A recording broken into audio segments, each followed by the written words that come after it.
Hello दोस्तों, आप सभी का स्वागत है एनीमे की इस दुनिया में। तो इस एपिसोड की स्टार्टिंग में हम क्रिमिनल को एक शेंग नाम के व्यक्ति से बात करते हुए देखते हैं। वो कहता है कि हमने स्काई फॉक्स की मदद करने के लिए 2 और लोगों को भेजा है। हमें चारों किंग्स को कम नहीं समझना चाहिए। साथ ही में साओ, जो कि अपने ग्रुप के साथ वहाँ पर मौजूद है, वो जरूर फाइट के अंदर हिस्सा लेगा। हमें उन लोगों को भी कम नहीं समझना चाहिए। आगे क्रिमिनल सिर्फ एक ही बात कहता है कि चेस में सिर्फ एक ही मूव काफी होता है सामने वाले को हराने के लिए। इसके बाद सीन मूनलैंड की तरफ शिफ्ट होता है, जहां पर साओ क्रिमिनल की सेना को देखकर कहता है कि उन मिनियंस के साथ लड़ना तो काफी आसान है, लेकिन हमें फिक्र वो 3 मास्क पहने लोगों की करनी चाहिए, जिसमें से एक थी स्काई फॉक्स, दूसरा बॉडी बिल्डर हल्क, जिसे हम हल्क कहकर ही पुकारेंगे, और तीसरा हेट पहना हुआ आदमी, जिसे हम हेटमैन कहकर पुकारेंगे।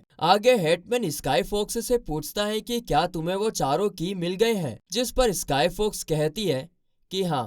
फर्स्ट ब्लू वाला क्रिस्टल उसे स्नो किंग से मिला है, सेकंड येलो वाला क्रिस्टल वाइन किंग से मिला है, थर्ड ग्रीन वाला क्रिस्टल फ्लावर किंग से, और बचा हुआ फोर्थ क्रिस्टल वो मून किंग की बॉडी में से निकाल लेती है। और फिर इसके तुरंत बाद वो चारों क्रिस्टल्स का यूज करके एक स्पेल पढ़ती है, जिसकी वजह से सामने एक काफी चमकदार लेजर फायर होता है। और फिर इसके कारण क्या होता है, जरा ध्यान से सुनिएगा सब लोग। जिस लैंड को सब लोग पाना चाहते थे वो उनके सामने आ जाती है, यानी कि द ट्रेजर लैंड। अब इससे पहले कि सोल्जर्स जो चीज क्रिमिनल को चाहिए थी वो लाने के लिए जाते, तभी हल्क सामने आकर कहता है कि छोड़ो, मैं इस पूरे ट्रेजर लैंड को ही अपने हैंड पर लेकर आता हूँ। बाप रे बाप भाई साहब, मैंने तो मजाक में हल्क नाम रख दिया था, ये तो सच में हल्क जैसी बातें कर रहा है। पर तभी साओ उससे कहता है, अच्छा हल्क महाराज, आप इसे ले जाना चाहते हैं और हम तो यहाँ पर झुनझुना बजाने के लिए आए हैं। झुनझुना बजाओ रे, झुनझुना बजाओ रे। और इतना कहते से वो जनरल मैन और ली के साथ उनके ऊपर अटैक कर देता है। उन्हें अपनी तरफ आते हुए देखकर हेटमैन अपनी तलवार बाहर निकालकर उनके ऊपर अटैक कर देता है, और अगले ही पल हम उसे वापस उसकी तलवार मियान में रखते हुए देखते हैं। और इधर ये तीनों घायल होकर जमीन पर गिर जाते हैं। ये देखकर शियालिंग और गिला को कुछ भी समझ नहीं आ रहा था कि अभी अभी हुआ क्या। दरअसल जिस पल हेटमैन ने उन तीनों के ऊपर अटैक किया था, उसी पल उसने अपनी पावर का यूज करके उन तीनों की पावर को ब्लॉक कर दिया था, जिसके कारण ली भी अपनी पावर्स का यूज नहीं कर पाता है। जिस पर गिला पूछता है कि क्या उसने ये सब उसकी तलवार से किया, तो ली जवाब देता है कि नहीं, सिर्फ उसकी तलवार से नहीं बल्कि उसकी गार्डियन स्पिरिट ने यह सब किया है। और तभी आसमान से 2 बड़ी बड़ी तलवारें हेटमैन के पीछे आकर खड़ी हो जाती हैं, और वो उसकी गार्डियन स्पिरिट ही होती है। फिर आगे वो ये कहकर उन्हें मारने से मना करता है कि पिछली फाइट के दौरान तुम लोगों की एनर्जी लगभग खत्म हो चुकी थी, और इस कंडीशन में तुम्हें मारना सही नहीं रहेगा, है ना। और इतना कहकर वो वहां से जाने लगता है, जिसके बाद हल्क लोहे की बेड़िया ट्रेजर लैंड की तरफ फेंकता है, जो उसे चारों तरफ से जकड़ लेती है। और फिर हल्क अपनी पूरी ताकत लगाकर लैंड को इस तरफ खींचने लगता है, और जिसके तुरंत बाद वो अपनी गार्डियन स्पिरिट को समन करता है, जो अपने दोनों हाथों से उस पूरे के पूरे ट्रेजर लैंड को ही उठा लेती है। और वो गार्डियन स्पिरिट्स भी और कोई नहीं बल्कि रेड जायंट होती है, जिसे देखकर शियालिंग की आंखें फटी की फटी रह जाती हैं। तो इधर स्काई फॉक्स ने अपने लैंड का रास्ता और बड़ा कर दिया था, ताकि ट्रेजर लैंड को आसानी से उस तरफ ले जाया जा सके। इसके बाद red giant literally treasure land को उनकी लैंड पर लेकर जाता है। उसे जाते हुए देखकर तो ऐसा ही लग रहा था मानो हनुमान जी संजीवनी पर्वत उठाकर लेकर जा रहे हो, बहुत ही विशालकाय। आगे स्काई फॉक्स और हेटमैन बात करते हैं कि हम क्रिमिनल को नाराज भी नहीं कर सकते, और ना ही हम इन लोगों को जिंदा छोड़ सकते हैं। जिस पर स्काई फॉक्स एक आंख वाले मॉन्स्टर को बुलाकर कहती है कि तुम मून किंग में इंटरेस्टेड थे ना, जाओ अपनी इच्छा पूरी कर लो। दरअसल वो एक 100 लीटर मॉन्स्टर होता है। आगे वो मून किंग के पास जाकर अपने मुंह से आज तक उसने जितनी भी सोल्स खाई थी वो सारी की सारी मून किंग के अंदर ट्रांसफर करने लगता है, और इसी की वजह से उसका रूप काफी ज्यादा बड़ा होता जाता है, और वो एक खतरनाक मॉन्स्टर के रूप में इवॉल्व हो जाता है, जिसकी सिर्फ एक दहाड़ से ये लोग पूरी तरीके से हिल जाते हैं। आगे जाते जाते स्काई फॉक्स कहती है, अगर मून किंग जिंदा रहा तो वो तुम लोगों को यहाँ से जाने नहीं देगा, और अगर वो मर गया तो मूनलैंड से बाहर जाने का रास्ता हमें हमेशा हमेशा के लिए बंद हो जाएगा। दोनों ही सिचुएशन में तुम लोग यहाँ से बाहर नहीं जा सकते।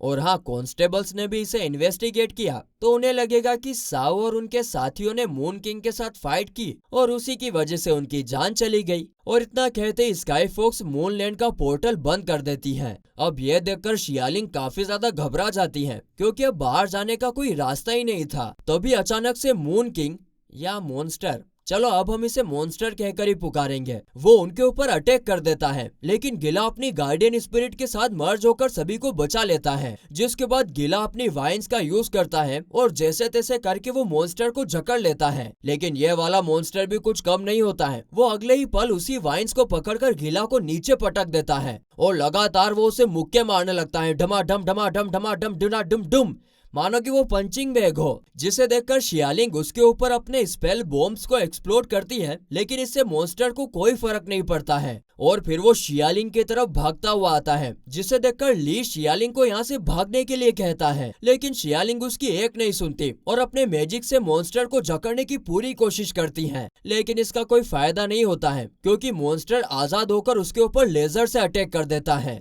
लेकिन तभी कहानी में एक ट्विस्ट आता है और मॉन्स्टर के अटैक करने से पहले ही कोई उसके मुंह पर जोरदार एक किक करता है, जिसके कारण मॉन्स्टर 7 समुंदर दूर जाकर गिरता है यानी कि काफी दूर जाकर गिरता है। साथ ही में उसका एक दांत भी टूट चुका था, यानी कि अब वो दांतलिया बन चुका था। दांतलिया, अरे अपनी पब्लिक पूछेगी कि नहीं पूछेगी कि ये अटैक किया किसने?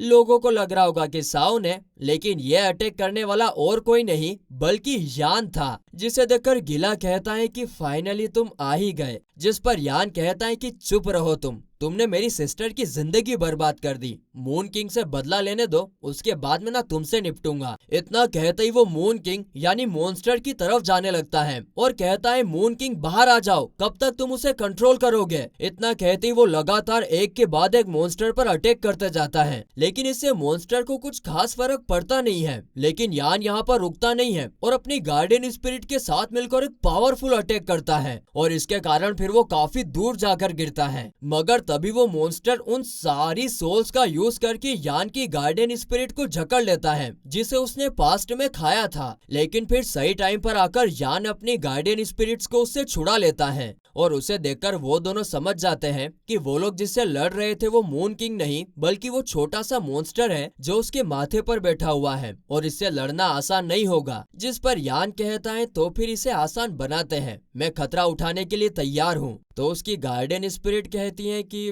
क्या तुम वो करने की सोच रहे हो? उसमें तो काफी ज्यादा खतरा है, हमने कभी वैसा ट्राई नहीं किया है। जिस पर यान गिला की तरफ देखकर कहता है कि जब वो कर सकता है तो मैं भी कर सकता हूँ। जिस पर उसकी गार्डियन स्पिरिट कहती है कि तुम्हारी गार्डियन स्पिरिट यानी वाइंड मॉन्स्टर गिला की गार्डियन स्पिरिट से काफी ज्यादा पावरफुल है, अगर तुम इसमें सक्सेसफुल नहीं हुए ना तो तुम्हारी जान भी जा सकती है। जिस पर यान कहता है कि फिक्र मत करो, मैं सिर्फ अपनी बहन का बदला ले रहा हूँ, वैसे भी मैंने उसे प्रॉमिस किया था कि मैं अपनी जिंदगी अच्छे से जीऊंगा। जिसे सुनकर उसकी गार्डियन स्पिरिट मान जाती है और उसके साथ मर्ज होने का प्रोसेस स्टार्ट करती है और इसके कारण उन दोनों की पावर्स लाइफ लाइन एक ही बॉडी में मर्ज होने लगती है, जिसके कारण वहाँ पर एक काफी बड़ा तूफान आता है। और फिर उसके शांत होने पर हम देखते हैं कि यान अपनी गार्डियन स्पिरिट के साथ मर्ज होकर एक अलग से नए टाइप के क्रिएचर में तब्दील हो गया है। उसे देखकर मॉन्स्टर उसकी तरफ भागकर आता है और उस पर ढेर सारी तलवारों से अटैक करता है। लेकिन बच्चों, अब यान पहले जैसा नहीं रहा है, वो एक ही झटके में उन तलवारों को तोड़कर ऊपर आसमान में निकल जाता है और लगातार मॉन्स्टर पर अटैक करता है, जिससे मॉन्स्टर के हाथों पर चोट आ जाती है,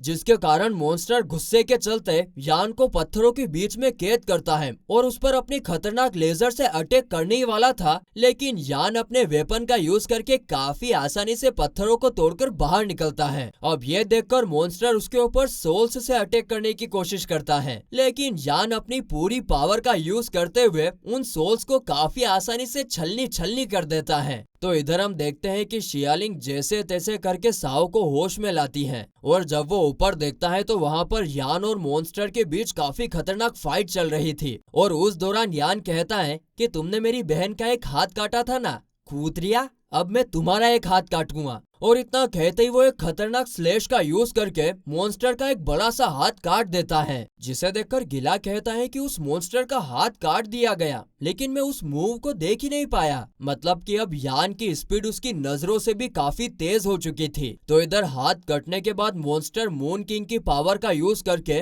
मून लैंड के सारे पत्थरों को अपनी तरफ खींचने लगता है, जिसे देखकर फ्लावर किंग कहता है कि ये जगह मून किंग की पावर से बनी है और इसीलिए वो उस पावर को वापस ले रहा है। उसके पास अभी भी अपनी चाबी है, हमें उससे वो चाबी लेनी होगी, तभी मैं हम सभी को यहाँ से बाहर निकाल सकता हूँ। और सुनो, हमारे पास ज्यादा टाइम नहीं है क्योंकि पूरा मून लैंड कभी भी डिस्ट्रॉय हो सकता है। तो इधर मॉन्स्टर का ट्रांसफॉर्मेशन कंप्लीट हो चुका था और उसकी एक बड़ी सी दहाड़ के साथ ये एपिसोड यहीं पर खत्म होता है।